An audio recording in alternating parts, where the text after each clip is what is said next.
Bismillahirrahmanirrahim. Alhamdulillahirabbil alamin. Wassalatu wassalamu ala Rasulillah wa ala alihi wa sahbihi wa man tabi'ahum bi ihsanin ila yaumiddin. Amma ba'd. Saudara-saudara kaum muslimin, Bapak-bapak yang saya muliakan dan saya hormati, ikhwani fid din, a'azzani wa a'azzakumullah wa barakallahu fikum. Kita lanjutkan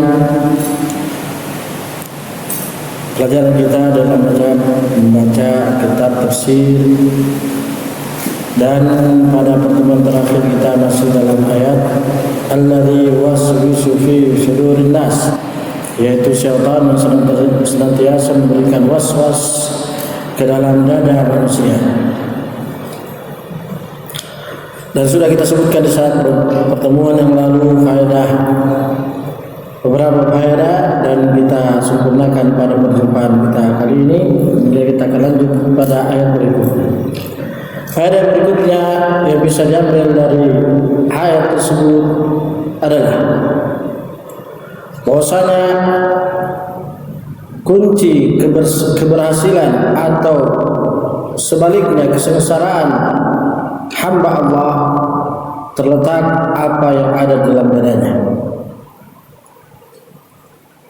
Sehingga itulah iblis la'natullah alaih tidak memberikan waswas ke dalam diri seseorang kecuali ke dalam dadanya, karena iblis tahu bahwasanya inti kesuksesan atau sebaliknya pada manusia ada pada dalam dadanya, yaitu segumpal dada.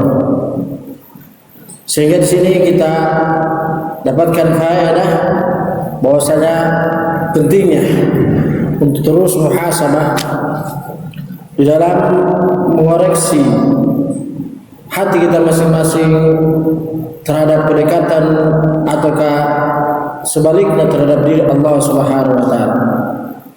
Karena syaitan tidaklah menyebabkan banyaknya kebinasaan pada manusia kecuali disebabkan dia berhasil merusak apa di balik dada manusia ini. Sehingga apa yang menjadi sebab kerusakan di permukaan bumi ini kecuali disebabkan oleh kekotoran apa yang ada dalam dada. Sebagaimana Allah Subhanahu wa taala berfirman, "Afalam yasiru fil ardi fatakuna lahum qulubun ya'qiluna biha aw adhanun yasma'una biha fa innaha la ta'mal absar walakin ta'mal qulubul lati fi sudur." Tidakkah mereka melihat, mereka berjalan di permukaan bumi sehingga fatakuna lahum qulubun ya'qiluna biha, sehingga mereka bisa melihat, sehingga akal mereka, sehingga hati mereka bisa berpikir dengannya, dan mata mereka bisa melihat dengannya. Tetapi kebanyakan orang-orang yang berjalan di permukaan bumi ini mereka buta dan melihat apa yang terjadi kerusakan permukaan bumi, bukan buta karena hatinya, karena matanya yang ada di pandangan yang ada di matanya, walakin ta'mal qulubul lati fi sudur, akan tetapi dengan sebab kebutaan yang ada di balik dada mereka. Kenapa kebutaan di dalam dada mereka? Sebabnya itu mereka tidak bisa mengambil pelajaran, padahal mereka tidak buta, mereka bisa melihat.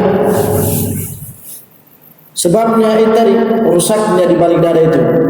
Rusaknya di balik dada itu sebabnya tidak lain dan tidak bukan ini sebabnya. Alladzi yuwaswisu fi sudurin nas, yang memberikan waswas, bisikan-bisikan, yang mana bisikan-bisikan itu cenderung kepada pelanggaran syariat. Sehingga di sini menunjukkan bahwa sebabnya kerusakan di permukaan bumi ini sebabnya karena kerusakan di dalam dada.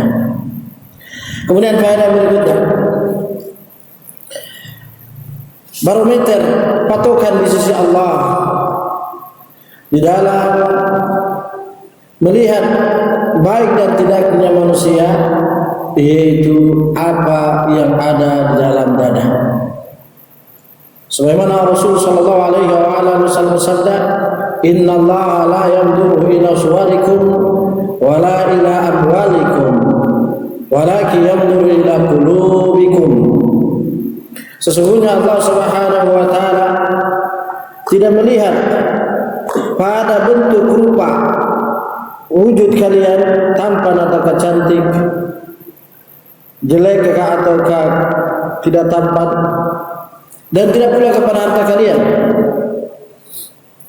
Akan tetapi Allah Subhanahu wa taala melihat kepada hati kalian.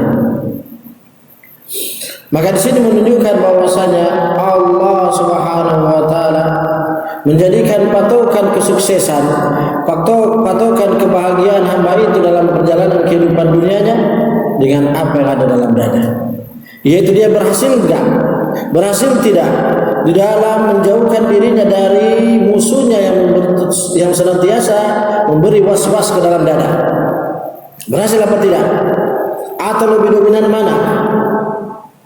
Nah, ini yang menjadi patokan dan barometer di sisi Allah Subhanahu wa taala. Kenapa demikian? Dijelaskan oleh ahli ilmi ketika masalah tersebut. Kenapa? Karena kalau seseorang memiliki hati yang baik, yang terjauhkan dari kontaminasi syaitan waswasnya, maka hati itu tersebut akan tergiring maka hati tersebut akan menggiring seluruh anggota tubuhnya kepada jalan yang bukan waswas, yaitu himmah, yaitu semangat, ambisi untuk cenderung pada ketaatan. Ini disebutkan. Makanya Allah tidak melihat pada harta dan tidak melihat pada karena ini intinya. Sebagaimana dikuatkan dalam hadis yang lain, Rasulullah sallallahu alaihi wasallam bersabda dalam riwayat Muslim dan riwayat Muslim juga dari hadis Abu Hurairah. Ini hadis riwayat Muslim pula dan hadis Abu Dzar Al-Ghifari radhiyallahu taala. Qala Rasulullah sallallahu alaihi wasallam, ala inna fil jasad mudghah idza salahat salaha al-jasad kullu wa idza fasadat fasada al-jasad kullu. Ketahuilah bahwasanya di dalam tubuh ini ada segumpal daging. Kalau dia bagus, saleh, maka saleh seluruh anggota tubuh. Kalau dia rusak, maka rusak seluruh tubuh. Inilah penafsiran dari ayat tersebut, alladzi waswisu fi sudurin nas, yang memberi waswas ke dalam dada. Kenapa? Karena hati ini dialah sebagai komandan, dialah sebagai pimpinan, dialah sebagai yaitu suri teladan terhadap seluruh anggota tubuh. Kalau dia baik, dia lurus dan tidak bengkok, maka yang lainnya pun akan mengikutinya. Nah, ibarat ban mobil yang depan dan belakang. Ban belakang bisa mengikuti kemana ban depan berjalan. Maka kalau ban depan berjalan ke selokan, dia akan ikut. Maka inilah inti kesuksesan seorang hamba di dalam jalan kehidupan dunia ini, yaitu bagaimana dia terus memuhasabah, kita terus masing-masing kita memuhasabah terhadap apa yang dibalik dada kita masing-masing. Itu faedah terakhir yang disebutkan di dalam penafsiran ayat tersebut secara singkat. Kemudian kita masuk pada ayat berikutnya.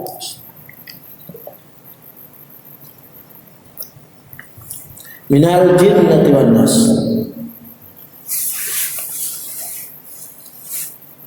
Dari kalangan manusia, jin dan manusia. Yaitu faedah yang pertama, bahwasanya syaitan terbagi menjadi dua.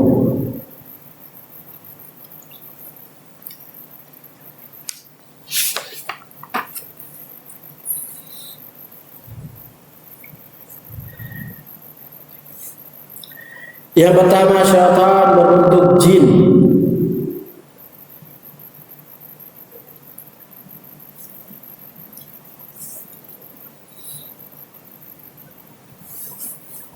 Dan yang kedua, syaitan berbentuk manusia.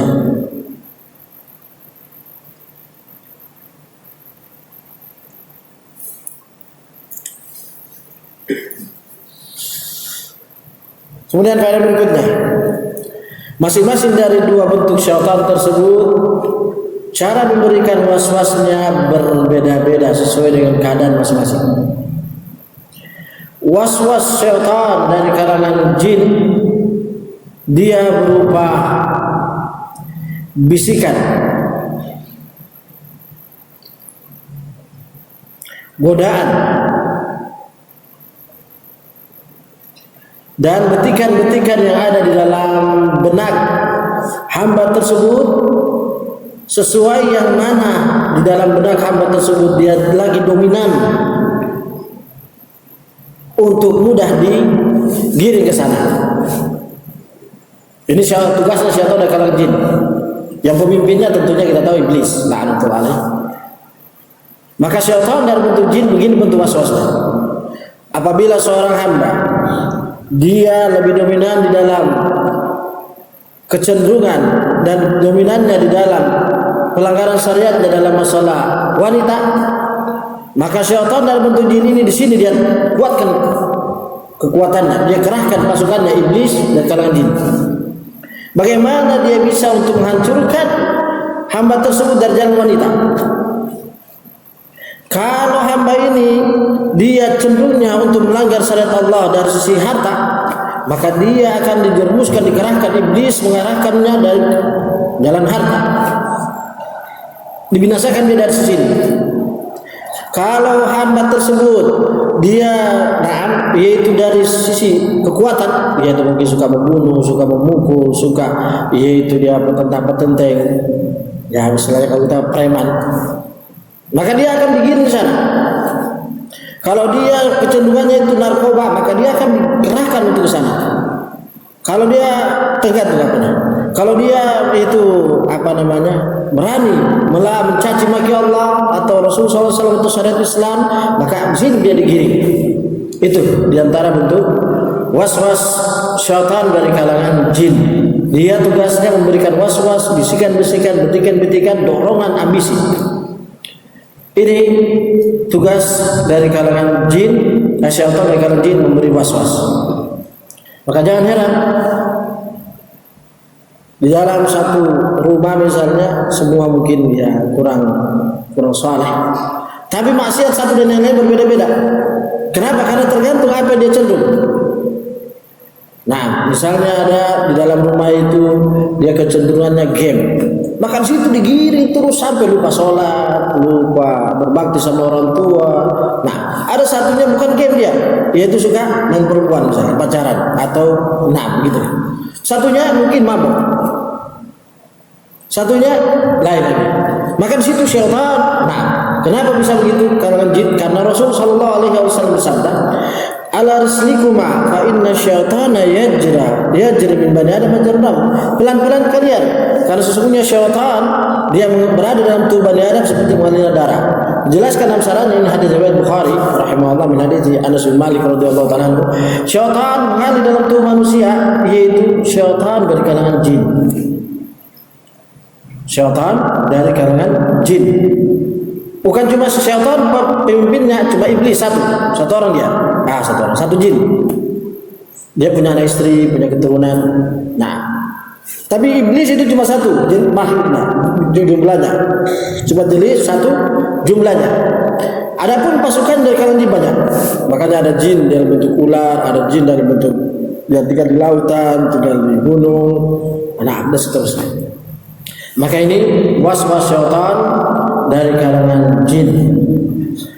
Adapun syaitan dari bentuk manusia, dia lebih lengkap daripada jin.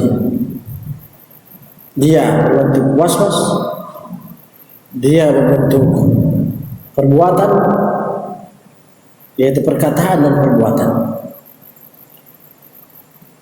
Waswas, bisikan, perkataan dan perbuatan. Nah, ini yang disebutkan oleh ahli. Bagaimana kita bisa mengetahui ini syaitan dari kalangan jin dan manusia? Yaitu dijelaskan oleh Al-Imam Ibnu Katsir rahimahullah dan yang lainnya, terkhusus Al-Imam Ibnu Qayyim rahimahullah, bahwasanya untuk mengetahui ini waswas, maka lihatlah perkataan dan perbuatannya yang dia sedang memberikan pada kita argumen demi argumennya itu cocokkan dengan Al-Quran dan Sunnah. Cocokkan Al-Quran dan Sunnah. Kalau tidak berkata, kalau perkataan dia dan perbuatan dia tidak sesuai dengan Al-Quran dan Sunnah, walaupun dia berusaha menghiasinya, walaupun berusaha dia apalah namanya, maka itu namanya waswas. Kenapa? Karena Imam Syafi'i rahimahullah mengatakan,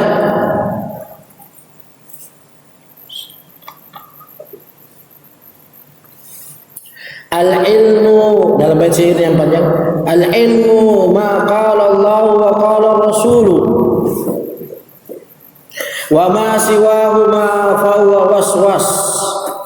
Di antara bait syair yang panjang, ilmu itu adalah apa yang Allah berfirman dan apa yang disabdakan oleh Rasul sallallahu alaihi wasallam. Maka apa yang selain keduanya maka itulah waswas.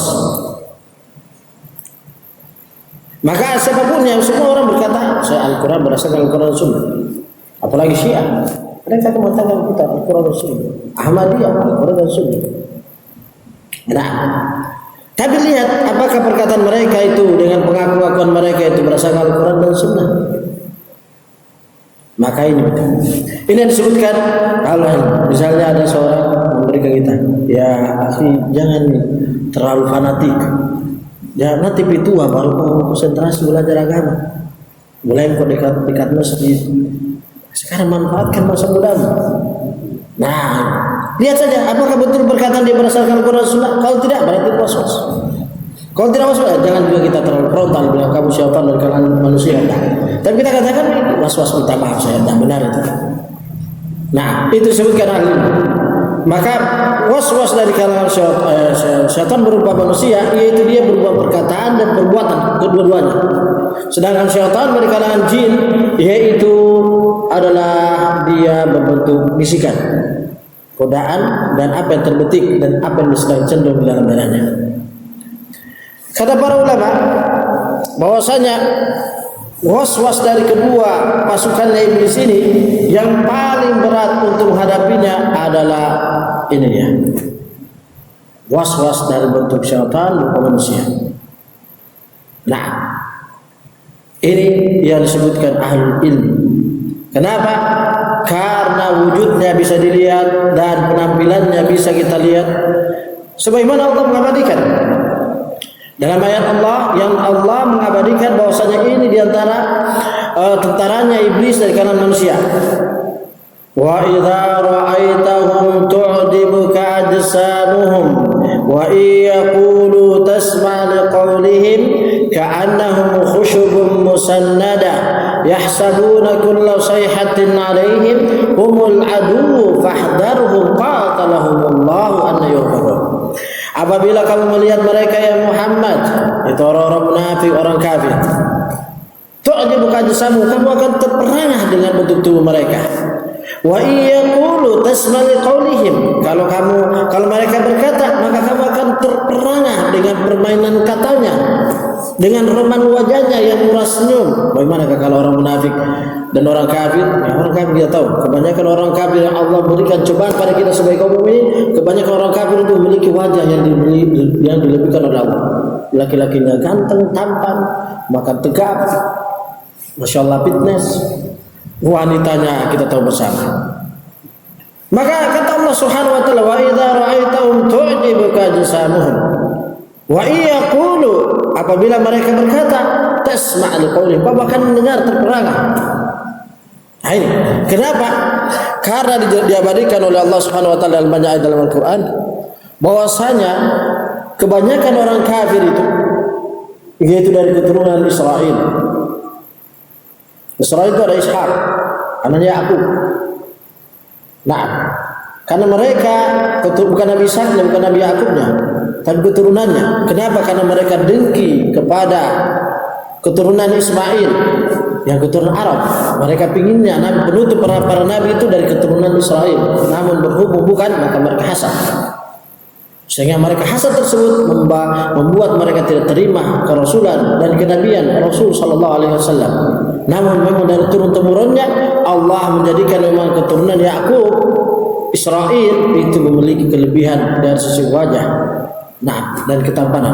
Dzalika fadlullah yu'ti man yasha. Itulah keutamaan Allah yang Allah berikan pada siapa Allah kehendaki.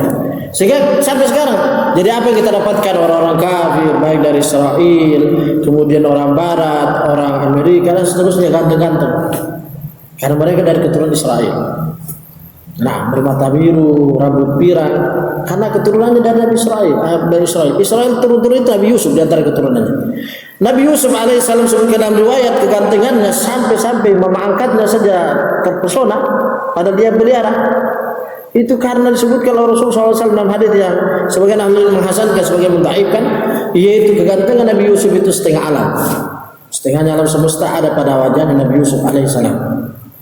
Sehingga wajar kalau para wanita zaman itu memotong tangannya tanpa sadar, karena mereka mengatakan ini bukan manusia.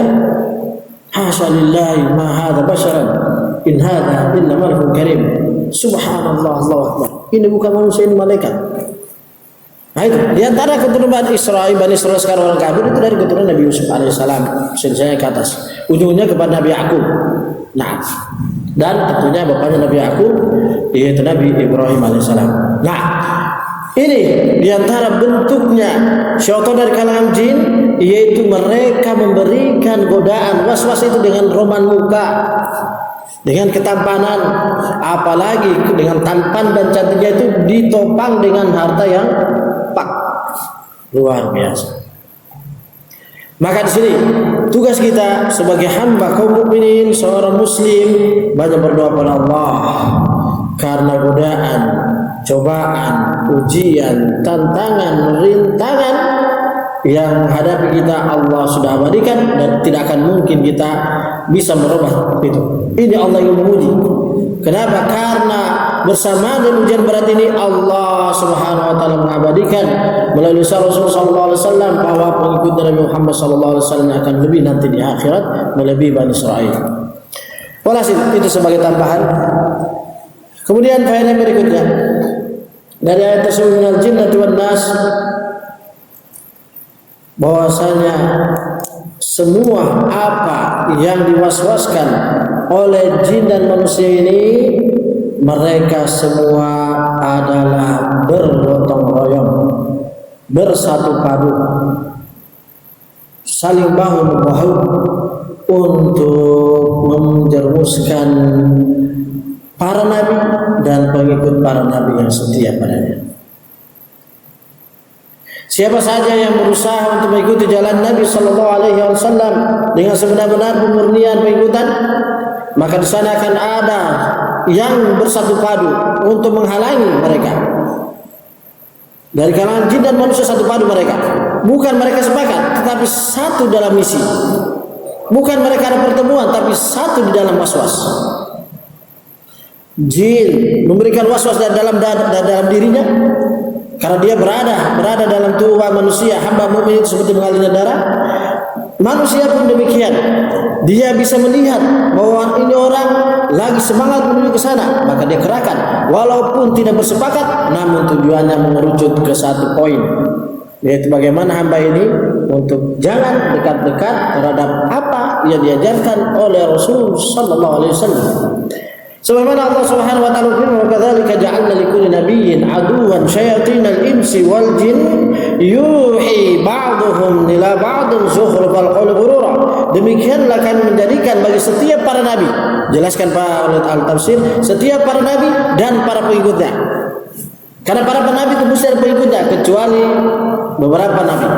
Ada yang pengikutnya cuma 2, 3, ada sama sekali, ada yang cuma 1, bahkan ada yang tidak sama sekali. Tapi di sini Allah mengatakan, wa kadzalika dalam surat Al-An'am, demikianlah kami menjadikan setiap para nabi, yaitu keumuman para nabi, aduan, musuh, syaitan dan insi wal jin, dari kalangan syaitan berupa jin dan manusia. Yuhi ba'duhum ila ba'dhin zukhrufal qawli ghurura. Mereka saling mewahyukan, saling membisikkan satu dengan lainnya untuk ghurura, untuk menipu, untuk membuat tipu muslihat, membuat makar pada nabi tersebut dan para pengikutnya. Makanya di sini kita dapatkan poin faedah berikutnya, bahwasanya bahwasanya pengikut para nabi sudah menjadi sunnatullah, sudah menjadi takdir Allah, karena disebabkan manusia itu sendiri yang lemah, bukan karena Allah yang lemah, yaitu Allah menjadikan pengikut para nabi itu sedikit, yang mengikuti sunnah Rasul, yang mengikuti jalannya Nabi Sallallahu Alaihi Wasallam secara khusus dan para nabi sebelumnya itu sedikit. Nabi Isa, Nabi Musa, terus sampai ke Nabi Nuh alaihissalam disebutkan di dalam surat Hud, wa ma amana ma'ahu illa qalil, tidak ada yang beriman bersama Nabi Nuh kecuali sedikit. Disebutkan dalam tafsirnya, yaitu dalam tafsir Tabari, tidak ada yang beriman kepada Nabi Nuh kecuali 8 orang. Kecuali 8 sosok saja. Di antara 8 orang tersebut, 8 sosok itu diantaranya adalah 2 binatang. Berarti 6 jin. Bayangkan itu. Padahal beliau diutus kepada kaumnya berdakwah selama berapa tahun? Berapa?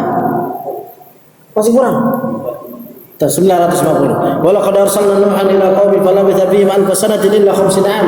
Sungguh-sungguh kami telah mengutus Nabi Nuh kepada kaumnya. Beliau berdakwah para kaumnya selama 1000 tahun kurang 50. Tidak ada yang beriman. Allah mengabarkan wa ma amana ma'ahu illa qalil. 8 jin itu yang tidak tahu benar apa tidak mereka itu orang-orang kafir. Imajinasinya itu masya Allah. Buat film tentang kapal Nabi Nuh. Padahal besarnya kapal Nabi Nuh itu yang masuk itu cuma 8 orang, 8 sosok. Itu pun 8 binatang diantaranya.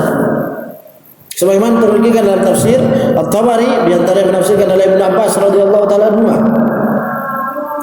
Nah, ini menunjukkan sunnatullah. Kenapa sunnatullah itu? Semenjak Nabi Nuh, kenapa? Karena manusia sendiri, bukan Allah lemah. Karena manusia sendiri itu tidak mampu melawan, mengkanter untuk menghilangkan was-was syaitan dari kalangan jin dan manusia. Kalangan jin dan manusia inilah Allah mengabarkan dalam surat Al-An'am, demikianlah kami menjadikan bagi setiap para nabi musuhnya dari kalangan jin, syaitan dari kalangan jin dan manusia. Coba lihat. Bukan hanya Nabi Muhammad SAW saja, dari Nabi Nuh.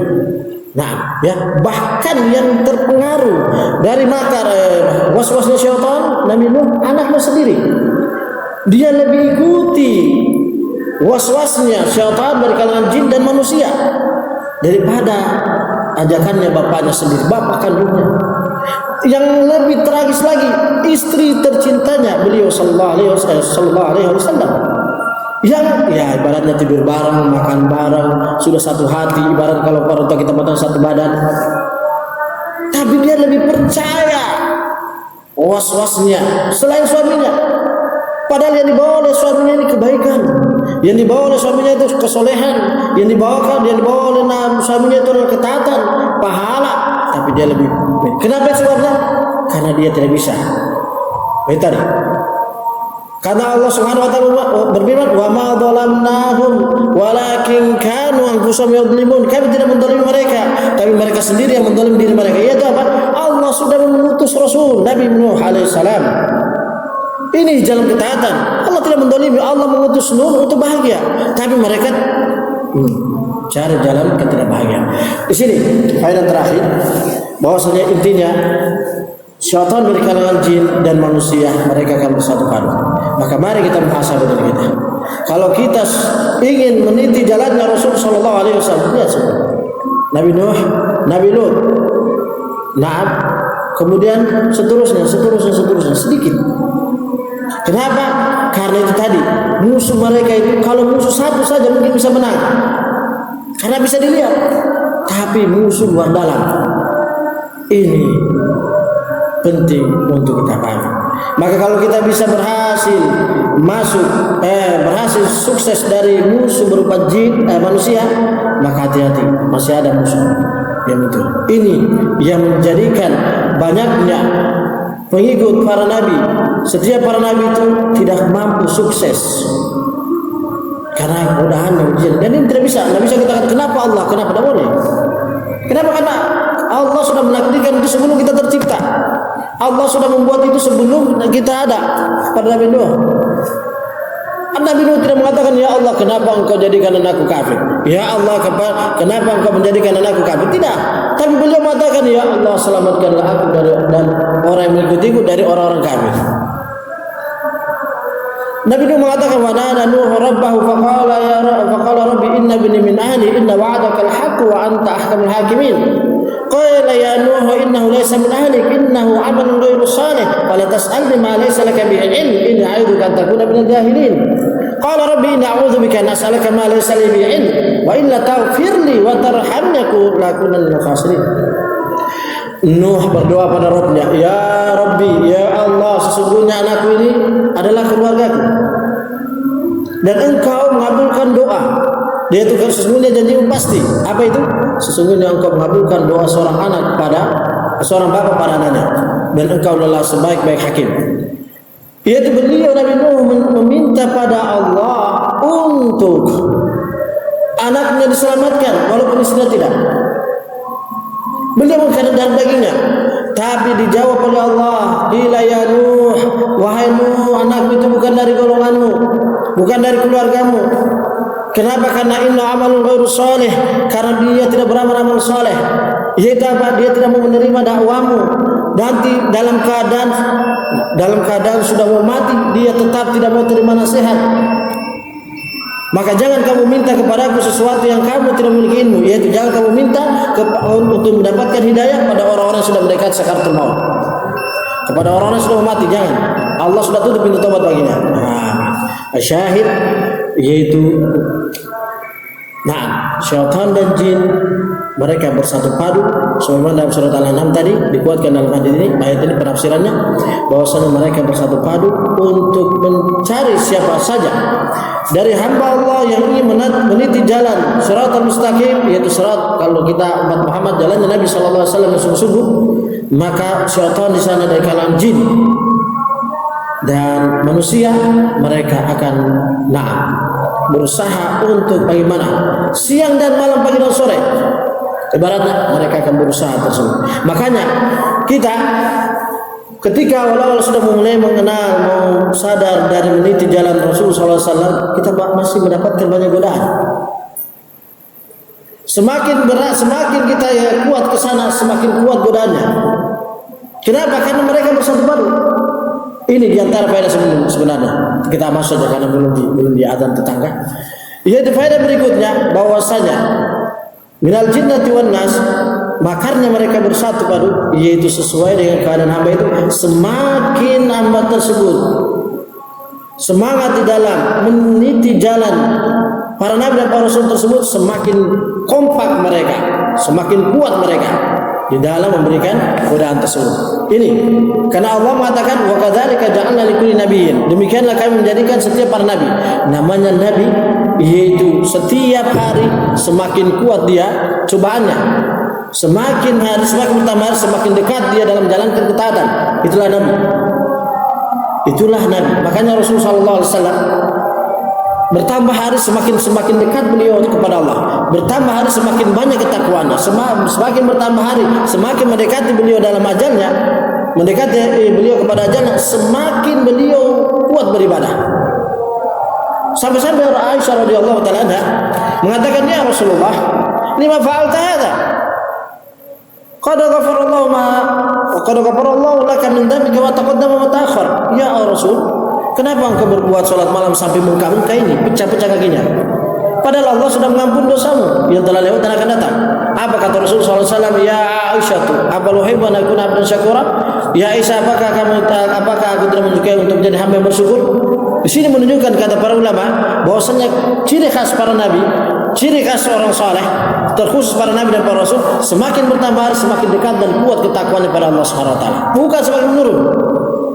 Makanya Allah mengatakan wa kadzalika ja'alna likulli nabiyyin, demikianlah kami menjadikan setiap para nabi musuh dari kalangan jin dan manusia. Kenapa? Mereka bersatu padu karena nabi ciri khasnya semakin bertambah hari, semakin mendekati ajalnya, semakin istiqomah dia, semakin kuat dia dalam menjalankan ketaatan. Yang tadinya mungkin ketaatan cuma ini, dia semakin tambah.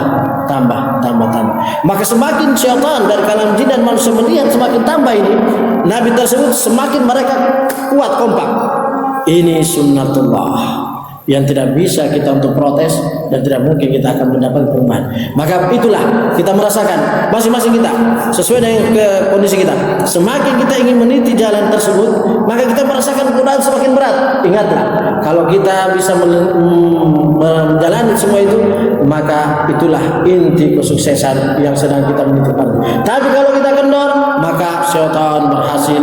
Dan perlu ketahui, Ibnu Abbas radhiyallahu taala mengatakan bahwasanya syaitan semakin hamba tersebut jauh kepada Allah, semakin ringan dia di dalam memberikan godaan, bisikan, rayuan dan apalah namanya.